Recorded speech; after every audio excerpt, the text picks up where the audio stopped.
What's going on YouTube? Kai here checking in with another video. Today we got a video from the channel called the Drill. See that right there? Cool. This right here is the G Poppa. Just gonna get into it. What's good, yo? We back with another video, and today we're gonna be taking a look at one of the biggest losses for the Sweepers, the loss of G Poppa. If you ever heard that name before, it probably Sweepers ENT. We got some reactions in probably wasn't in the most respectful way. It probably was in a drill song. Oh, I do remember them. I do remember them. Disrespected by another block because he was so close with the Sweepers, and the Sweepers disrespect the dead and disrespect other people that passed away from other blocks. So his name gets caught in the crossfire between those back and forths in drill songs. And we're going to be talking about this loss for the Sweepers because the two people that are locked up for his murder and serving time right now are from Wise Tower and MCF. And the next star of New York drill that's coming out of Upper West Manhattan right now is Emro. Emro is also from Wise Towers and MCF, and he recently dropped his first song titled Bad Day that's sitting at 700K at the time of this recording, and is the first song that Emro ever dropped where he would diss the Sweepers and recall a time where they were once cool, and even says free one of G Poppa's killers, B-Rob Fetty. B-Rob Fetty and EKJ would be the two that would get into an altercation with G Poppa that day. B-Rob Fetty also rapped, dropping 2 songs back in 2018. Those tracks wouldn't have drill beats and would be an old school hip hop type beats instead. But now with the backstory out the way, let's get into the unfortunate passing of G Poppa. In a court affidavit, a police officer's eyewitness statement is spoke and would break down the whole day, observing it from his point of view, saying, on January 10th, 2019, at about 1:20 p.m., I observed defendants EKJ and B-Rob Fetty in the vicinity of 96 and Amsterdam Avenue.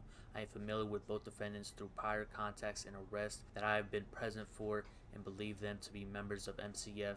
Street crew, money comes first, because they live in the Wise Towers and associate with other MCF members, and I posted their affiliation on social media. Because both defendants were walking north on Amsterdam Avenue towards the Douglas houses, I was concerned there was going to be a potential dispute. And then early in the affidavit, it was noted that there's a rivalry between MCF and another crew called Columbus Avenue Gunners operating out of Douglas houses, and that the area around 99th and Broadway is a known site for fights between crews. Now back to the eyewitness statement. Shortly thereafter, I observed the defendants near the corner of 99th and Broadway and observed both defendants engaged in a physical altercation with G Poppa.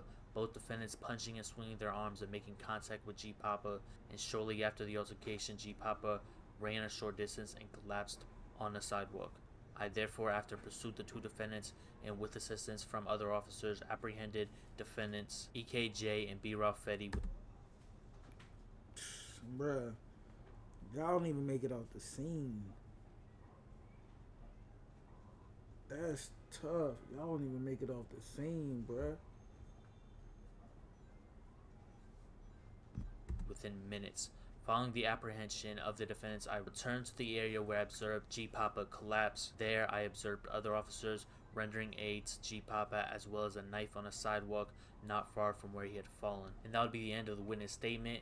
It is also noted that a pink knife would be recovered near the body of G Poppa. EKJ would admit to stabbing the victim with a pink knife. Police would also recover a knife holder from B-Rob Fetty and recovered a second knife that was a match to the holder. Police also say G Poppa was a person known to NYPD, despite his family claiming this attack wasn't gang related and that G Poppa wasn't a gang member and wasn't raised like that. But also good to note, all 3 teenagers involved had no criminal history whatsoever. After the 2 boys were arrested from 1:25 p.m. to 8 p.m., EKJ said little words, mostly about the charges, and said he didn't want to answer any questions. But after learning that G Poppa had passed away, EKJ would begin making rambling confessions. Quote unquote, he's dead right now, question mark? We were just fooling, I know him, not his name or nickname. I don't know if he lives in Douglas, he was grilling us and he had something. We just started fighting, ... We fought him and I stabbed him. EKJ appears to contradict himself several times as to whether he knew G Poppa. In quotations, I never saw him in the past, I fought him a long time ago when I was 16. He beat me up, a black eye.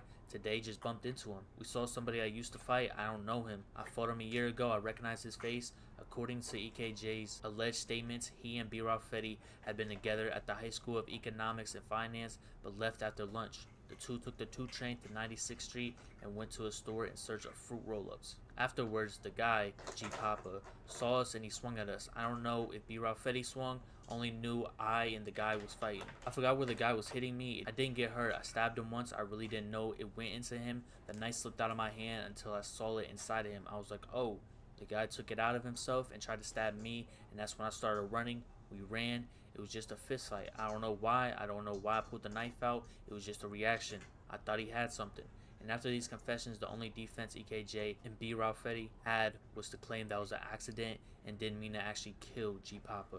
Using EKJ vomiting numerous times after hearing the news that G Poppa passed away in the precinct, in his confession saying he didn't know it would lead to this as one of their only defenses. Another factor that could help them in their case is school records would reveal 18-year-old EKJ had a reading disability and has the academic skills of a 4th grader. As for B Ralphetti,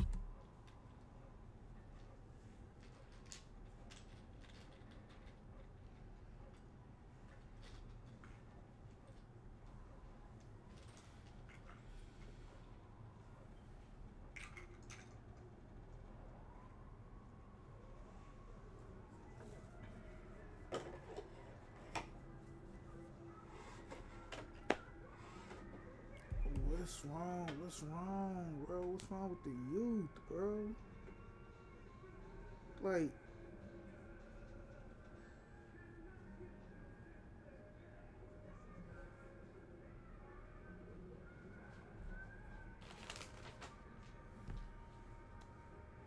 I want to say something, but I'm not going to say something.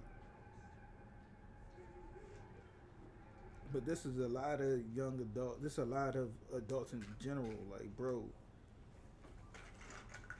don't want to better themselves. Don't want to. They get caught with these certain disabilities, these learning curves, and they feel as though, okay, you know what? I can't. My mind won't fathom. It won't go further than what they're diagnosed with, and it's like, bruh. So now we just out here just giving off poor behavior, like, because you so erratic in your decisions. Like, everybody gotta. That's not justifiable, bro. It's not justifiable.